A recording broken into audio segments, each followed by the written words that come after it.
So, hi guys, Jon Kelly here. Thought I'd take a minute to showcase some of the Silverback products that I've been using on some of my trucks.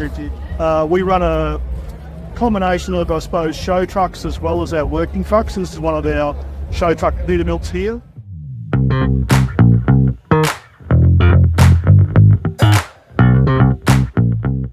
Really like the quality in the Silverback products. You know, the guards are a lot thicker.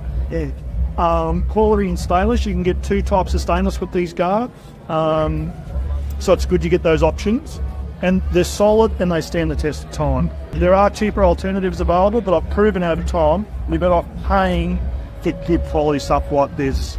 And this is one of our working trucks, a T659 Kenworth. This is Liam's truck. It does heavy haulage full time.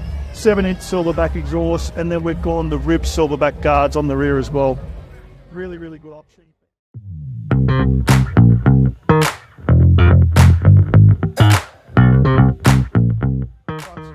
I've sort of selected that style of guard, really like them.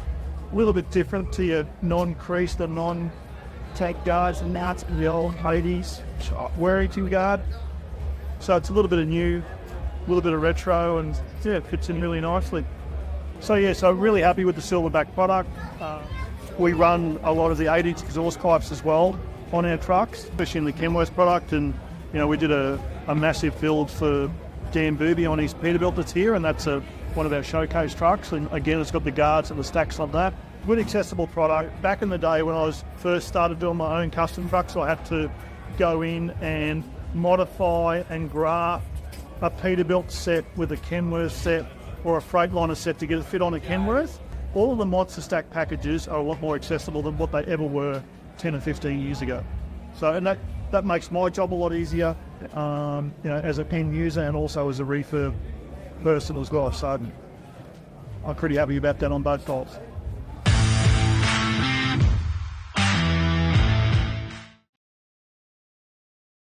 Yeah, it fits in really nicely. But very happy with. Mate, you seen Jon Kelly around at all? Fucking funny guy. Try to film me again. Freaking nuts.